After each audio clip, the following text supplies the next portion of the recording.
GPS online classes में आप सभी का स्वागत है। लास्ट क्लास में हमने विद्युत फ्लक्स की परिभाषा पढ़ी थी, ठीक है।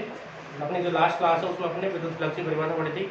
उसके बाद में सतत आवेश वितरण के बारे में अध्ययन किया है। आज हम यहाँ पर जो पृष्ठ आवेश वितरण है उसके बारे में पढ़ेंगे। तो अपनी आज की जो हेडिंग हो जाएगी पृष्ठ आवेश वितरण।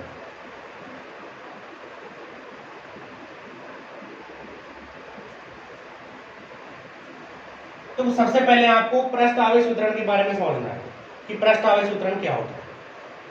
अगर अपने पास कोई पृष्ठ है, अगर अपने पास कोई वस्तु है, तो उस वस्तु के अंदर वस्तु की जो आकृति है उसके आधार पर तीन प्रकार से आवेश का वितरण होता है। पहला होता है रेखीय आवेश वितरण। अगर वस्तु कोई छड़ के रूप में या फिर वस्तु कोई तार के रूप में, तो उस पर जो आवेश फैलेगा वो रेखीय आवेश के रूप में फैल जाएगा। अगर अपने पास कोई पृष्ठ है, पृष्ठ का क्या होता है, क्षेत्रफल होता है।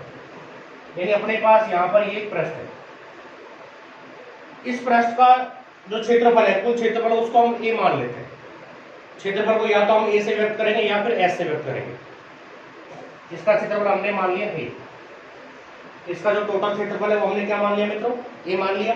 अब यहाँ पर अगर इस पूरे पृष्ठ के अंदर यानी ए क्षेत्रफल के अंदर अगर आवेश समान रूप से फैल जाता है, यानी पूरे सरफेस के अंदर अगर आवेश बराबर होगा, प्रत्येक स्थान पर अगर आवेश बराबर होता है, तो उसे हम पृष्ठ आवेश वितरण कहते हैं। उसको हम क्या कहेंगे, पृष्ठ आवेश वितरण कहेंगे। यानी अगर इस पृष्ठ के अंदर, इस पृष्ठ को हमने क्यू आवेश दिया, आवेश को क्यू के द्वारा रिप्रेजेंट किया जाता है।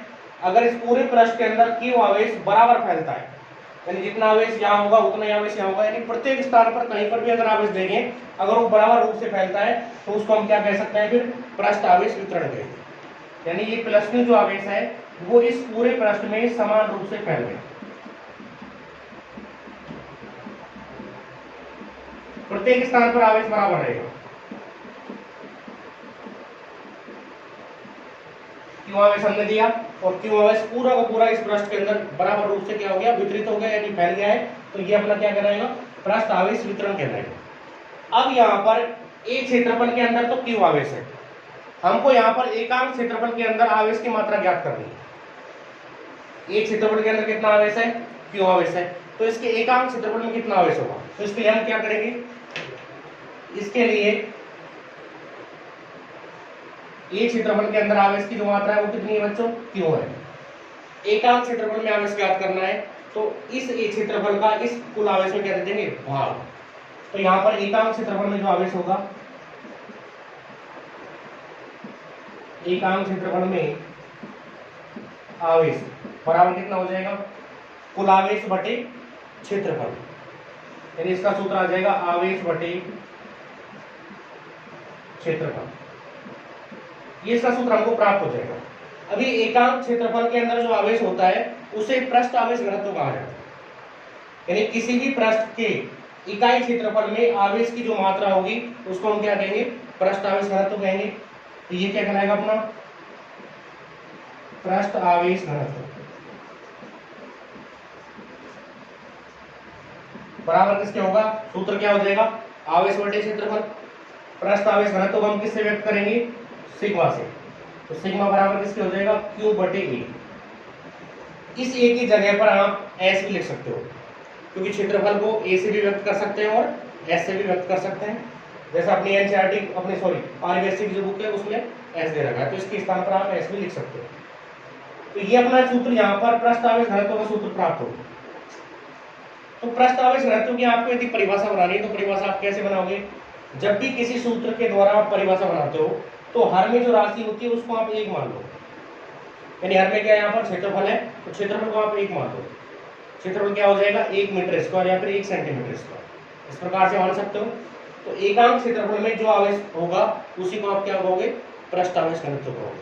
तो इसकी परिभाषा क्या होगी, इकाई क्षेत्रफल में एकांक भी लिख सकते हो और इकाई भी लिख सकते हो।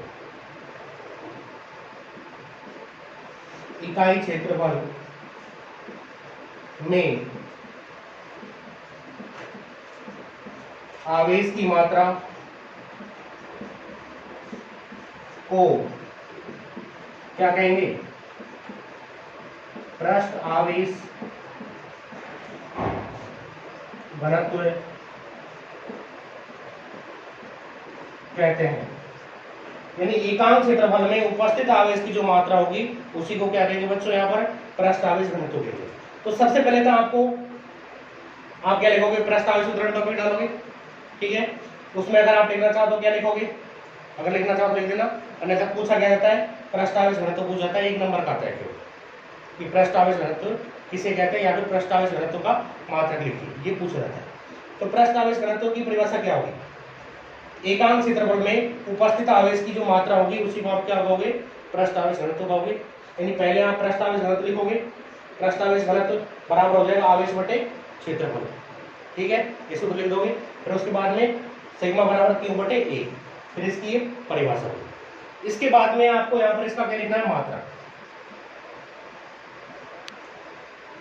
मात्रा कैसे ज्ञात करोगे, Q क्या है, आवेश है, और आवेश का मात्रा क्या होता है, आवेश का मात्रक क्या होता है, कूलम। तो आवेश का मात्रक लिखोगे, आवेश का मात्रक होगा कूलम। ए क्या है, क्षेत्रफल है, और क्षेत्रफल का मात्रक क्या होता है, एम के स्क्वायर में मीटर स्क्वायर। सीजीएस में लिखते हैं तो क्या आ जाएगा, सेंटीमीटर स्क्वायर। आपको एम कैसे लिखना है,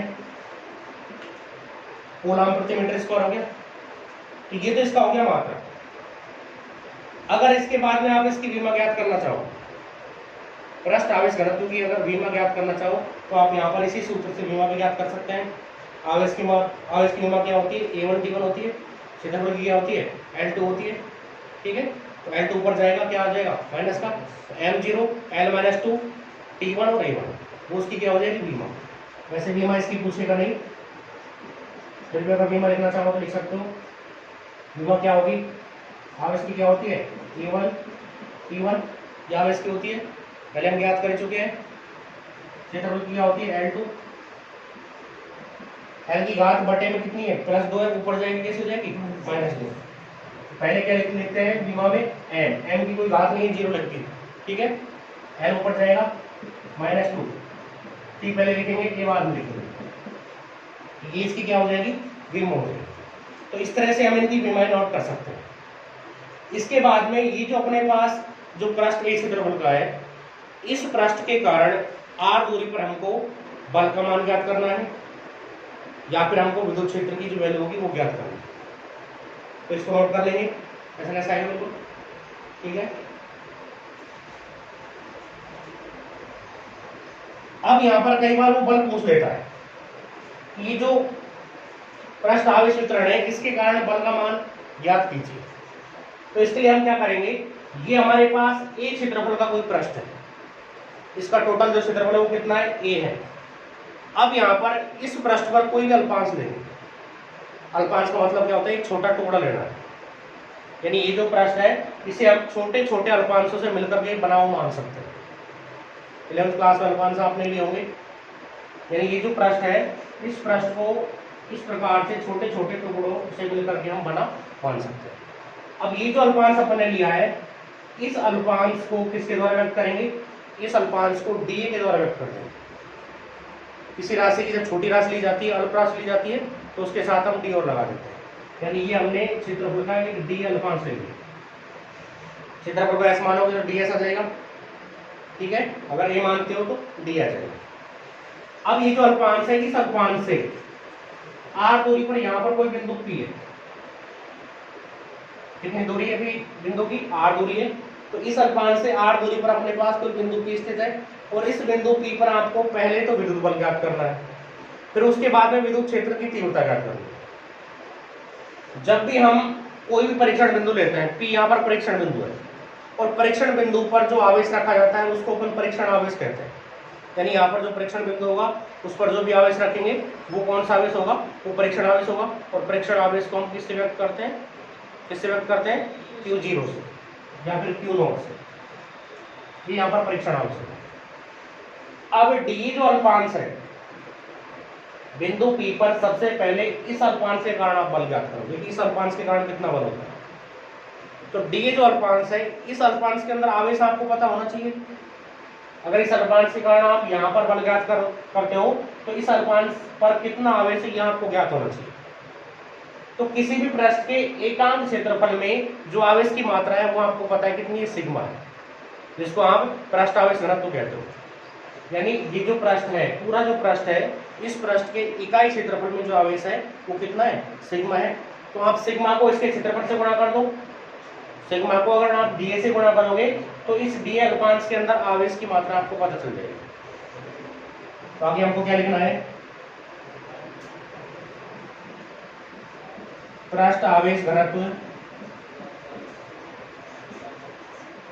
कितना है, यहाँ पर सिग्मा है। आगे आप लिखना चाहो तो सिग्मा का मात्रक क्या लिख सकते हो, जो भी हमने ज्ञात किया। तो इस पृष्ठ का जो पृष्ठ आवेश घनत्व है वो कितना है, सिग्मा है। अगर पृष्ठ आवेश घनत्व नहीं लिखो तो क्या लिखोगे, एकांक क्षेत्रफल में आवेश की मात्रा बराबर सिग्मा। तो यहाँ पर ये जो डी जो क्षेत्रफल अल्पांश है, इस अल्पांश में कुल आवेश आपको ज्ञात करना है। तो इकाई क्षेत्रफल में इतना आवेश है, तो डी क्षेत्रफल में कितना आवेश होगा, डी को आप इस सिग्मा से गुणा कर दोगे। सामान्य प्रोसीजर है ये, ठीक है। तो क्या लिखोगे, अल्पांश क्षेत्रफल डीए पर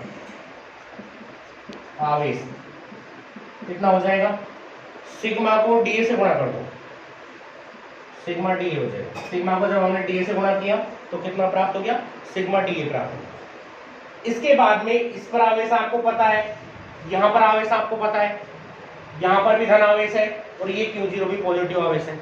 तो इन दोनों के बीच में क्या होगा, प्रतिकर्षण, क्योंकि दोनों आवेश कैसे सजाती हैं और सजाती आवेशों के बीच में क्या पाया जाता है, प्रतिकर्षण पाया जाता है। तो ये आवेश यानी dq जो आवेश होगा, इस आवेश को हमने क्या मान लिया, dq मान लिया। अल्पांश पर जो आवेश है उसको हमने क्या मान लिया, dq। dq बराबर है सिग्मा डी। अब ये dq जो आवेश होगा, इस Q0 आवेश पर क्या लगाएगा, प्रतिकर्षण बल लगाएगा। तो प्रतिकर्षण बल की जो दिशा होगी वो दोनों आवेशों को मिलाने वाली रेखा के अंतिश होती है, और इस प्रतिकर्षण बल को हमने क्या मान लिया, dF वेक्टर। अल्पांश के कारण मान रहे इसलिए dF मान। अगर पूरे पृष्ठ के कारण मानते तो F मानते थे, लेकिन यहाँ पर क्षेत्रफल कैसा अल्पांश है इसलिए अपन ने क्या माना है, dF वेक्टर मान लिया। अगर विद्युत बल की दिशा देखेंगे तो विद्युत बल की दिशा किधर ही आएगी, विद्युत बल की दिशा dF वेक्टर यानी P से इधर की तरफ है। यदि विद्युत क्षेत्र की दिशा यहाँ पर देखते हैं तो विद्युत क्षेत्र D वेक्टर की जो दिशा होगी वो भी इधर की तरफ आ जाएगी इस अल्पांश के कारण। तो अब सबसे पहले हम क्या करेंगे, ये जो अल्पांश क्षेत्रफल है इससे r दूरी पर स्थित बिंदु P पर विद्युत बल ज्ञात करेंगे। तो क्या लिखेंगे आगे, अल्पांश क्षेत्रफल के कारण बिंदु P पर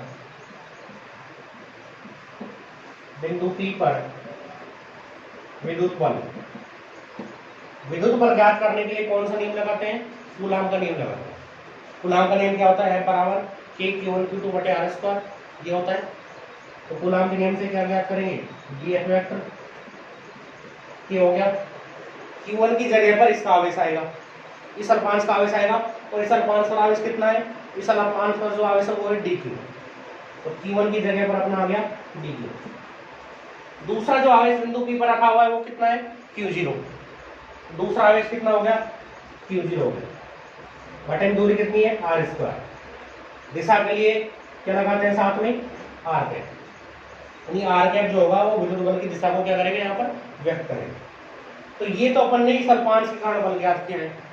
अगर इस पूरे पृष्ठ के कारण बल ज्ञात करना हो तो इस बल का आप क्या करोगे, समाकलन। ये जो बल दिया हुआ है इस बल का आप क्या कर दोगे, समाकलन कर दोगे। तो क्या लिखेंगे,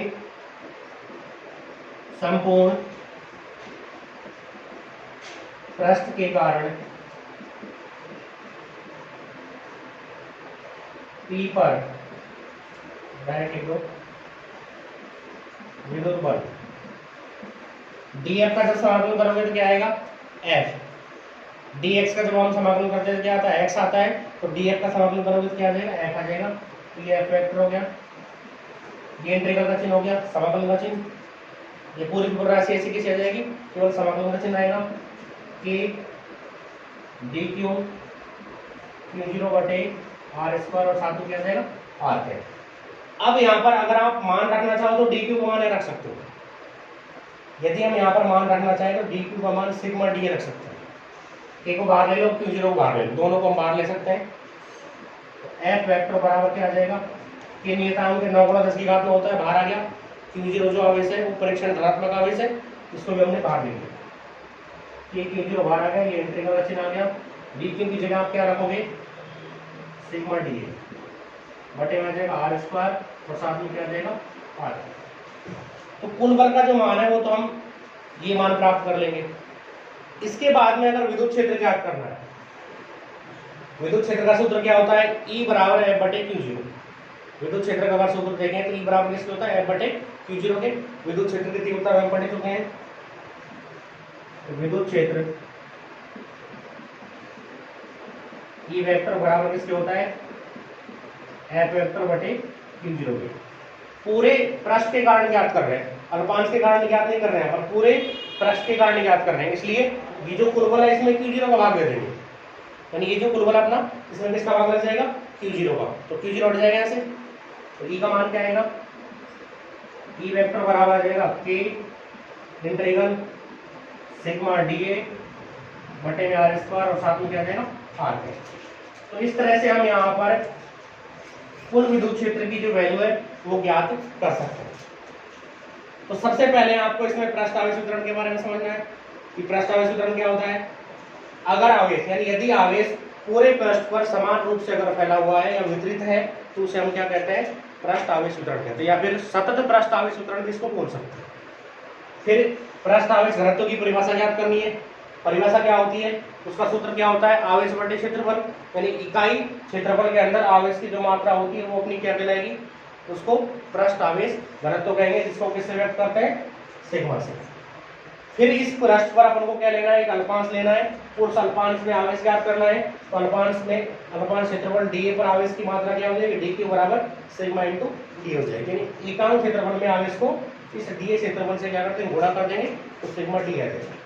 फिर इस अल्पांश क्षेत्रफल के कारण बिंदु पी पर बल अगर ज्ञात करें तो बिंदु पी की दूरी आर है, कूलाम का नियम लगाएंगे और बल का मान ये प्राप्त हो जाएगा। ये बल हो गया। पूरे पृष्ठ के कारण ज्ञात करेंगे बल, तो इसका समाकलन कर देंगे, समाकलन इसका आगे हो जाएगा, यानी यहाँ पर समाकलन चिन्ह आ जाएगा, नियतांकों को जो नियत राशि उनको बाहर ले लेंगे। विद्युत क्षेत्र का परिभाषा से सूत्र क्या होता है, E बराबर F बटे Q0।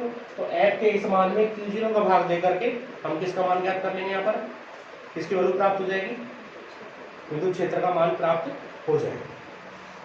इसके बाद में इसका जो नेक्स्ट टॉपिक आता है वो होता है आयतन आवेश वितरण, यानी आवेश को तीन प्रकार से वितरित करते हैं, वस्तुओं की आकृति के आधार पर। तो तीसरा अपना कौन सा हो जाएगा, आयतन आवेश वितरण हो जाएगा। तो इसके बाद में हमको आयतन आवेश वितरण का मान जो है वो ज्ञात करना है।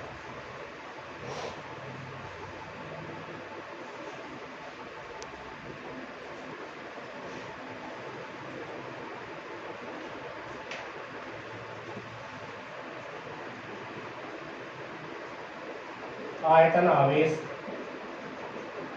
वितरण।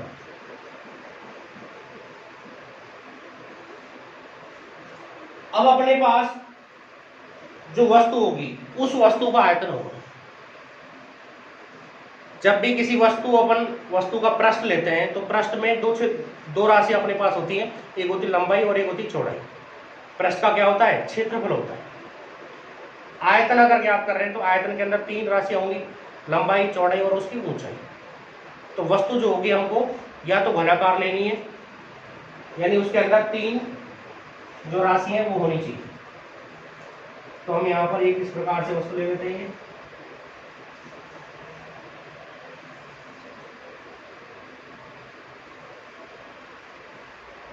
इस वस्तु को हमने प्लस क्यू आवेश दिया है। प्लस क्यू आवेश इस वस्तु के संपूर्ण आयतन में समान रूप से फैल जाएगा। तो इसके आयतन में अगर प्लस क्यू आवेश बराबर रूप से फैलता है, पूरे आयतन में फैलेगा।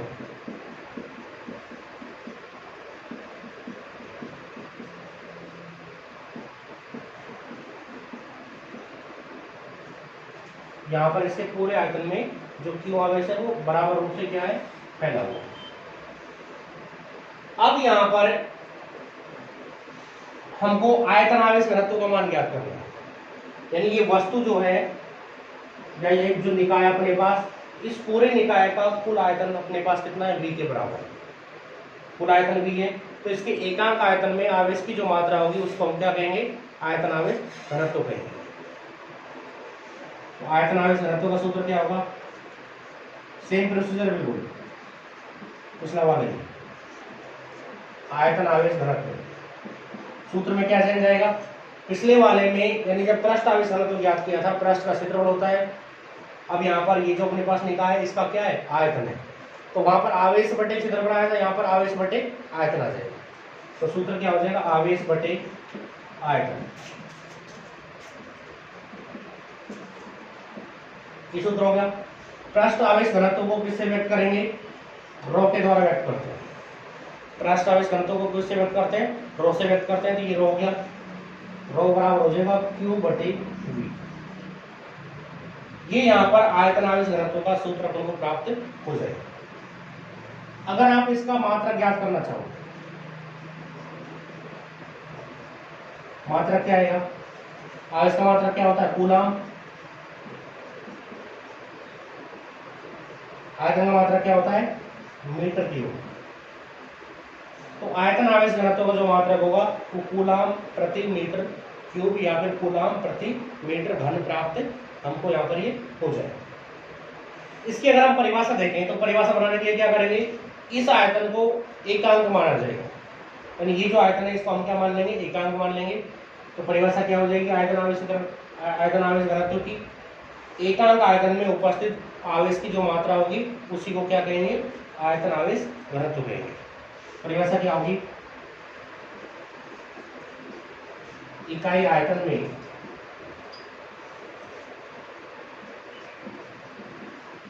उपस्थित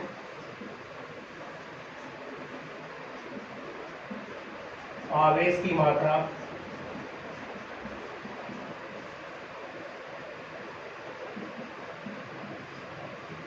आयतन आवेश घनत्व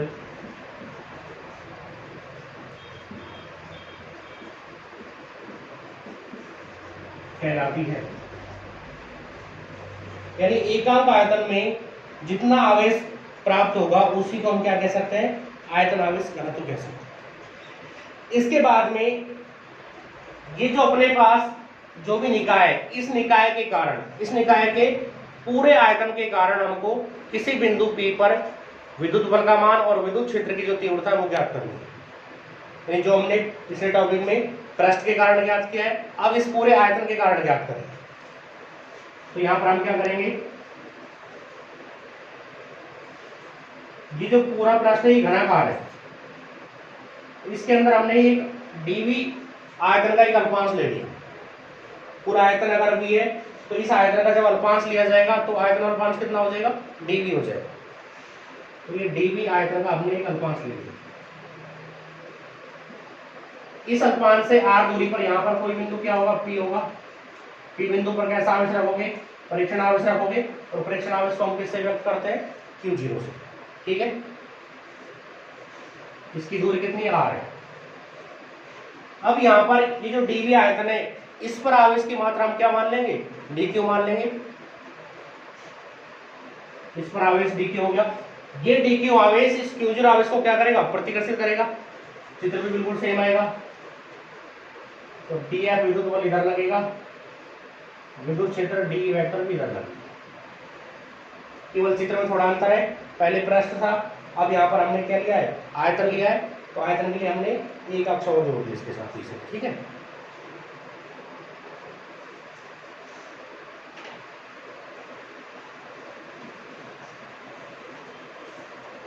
अब सबसे पहले क्या लिखेंगे हम, ये जो अपने पास V आयतन का जो भी निकाय है, इस निकाय का जो आयतन आवेश घनत्व वो हम क्या मानेंगे, रो मानेंगे। सबसे पहले क्या लिखा जाएगा, आयतन आवेश घनत्व कितना मानेंगे, रो मान लेंगे, क्योंकि आयतन आवेश घनत्व को हम किससे व्यक्त करते हैं, रो से ही व्यक्त करते हैं। याद रखना है ये आयतन आवेश घनत्व का मतलब क्या है, इसके इकाई आयतन में आवेश की मात्रा। तो इसके इकाई आयतन में अगर रो आवेश की मात्रा है तो ये जो अपन ने आयतन अल्पांश लिया है dv, इस आयतन अल्पांश में आवेश की मात्रा जब भी ज्ञात करेंगे तो इस dv को इस रो से क्या कर देंगे, गुणा कर देंगे। ठीक है, क्या लिखोगे, आयतन अल्पांश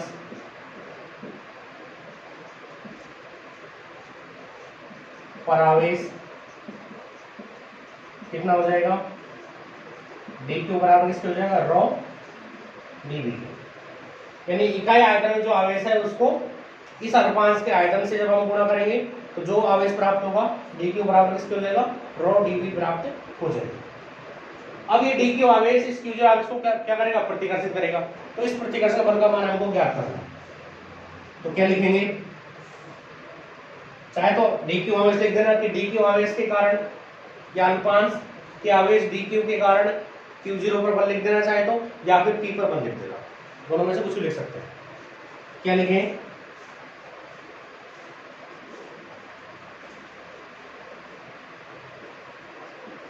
अल्पांश के आवेश dq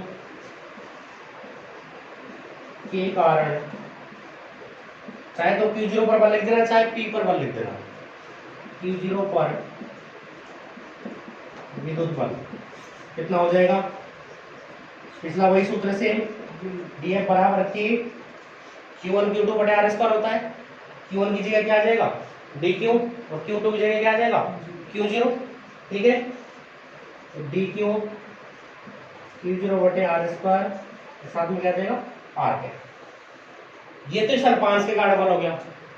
अब संपूर्ण आयतन के कारण, पूरा जो आयतन है उस पूरे आयतन के कारण अगर बल ज्ञात करेंगे तो इसका क्या कर देंगे, समाकलन। संपूर्ण आयतन के कारण बल कितना हो जाएगा, df का समाकलन करोगे क्या आएगा, f, ये f वेक्टर हो गया, समाकलन का चिन्ह हो गया k dq, ये q0 बटे r स्क्वायर, तो साथ में r है। dq का अगर आप मान रखोगे तो dq को क्या मान रखोगे, रो dv, क्या रखोगे, रो dv। तो f वेक्टर k को आप बाहर ले लो यहाँ से, ठीक है, q0 को आप बाहर ले सकते हो यहाँ से, ये q0 बाहर आ जाएगा समाकलन से, q0 आ गया। इसे dq का मान आपको नोट करना है यहाँ पर, यानी dq का मान यहाँ पर पुट करना है, और dq का मान क्या है, रो dv है। ये मान यहाँ रखा आपने, रो dv बटे में r स्क्वायर, और साथ में क्या जाएगा, r है। तो ये तो अपना कुल बल हो जाएगा। अगर p पर विद्युत क्षेत्र ज्ञात करोगे तो इस बल में किसका भाग दे दोगे, किसका भाग दोगे, q0 का। विद्युत क्षेत्र E वेक्टर बराबर किसके आ जाएगा, k q0, इसमें भाग लग जाएगा q0 का, ये इंटीग्रल का चिन्ह है, रो dv बटे r स्क्वायर, और साथ में r है। q0 से q0 बढ़ जाएगा, तो जो भी मान अपने पास जो मान यहाँ पर बचेगा वो किसका मान होगा, विद्युत क्षेत्र का मान होगा। तो E बराबर ये बच गया k इंटीग्रल रो dv बटे r स्क्वायर और r। यहाँ पर k का मान अगर आप रखना चाहो तो k बराबर किसके होता है, 1/4 पाई एप्सिलॉन नॉट, वो मान आप यहाँ पर रख सकते हो। मान अगर रखोगे तो क्या आएगा, E बराबर 1/4 pi epsilon naught integral rho dv बटे r स्क्वायर और r है। तो इस तरह से हम आयतन आवेश वितरण के अंदर कुल विद्युत बल का मान ज्ञात करें तो ये वाला मान प्राप्त होगा। और अगर इस पूरे आयतन के कारण, इस संपूर्ण आयतन के कारण बिंदु P पर या फिर q0 आवेश पर कुल विद्युत क्षेत्र की तीव्रता अगर ज्ञात करते हैं तो ये वाला मान हमको प्राप्त हो जाए। ठीक है।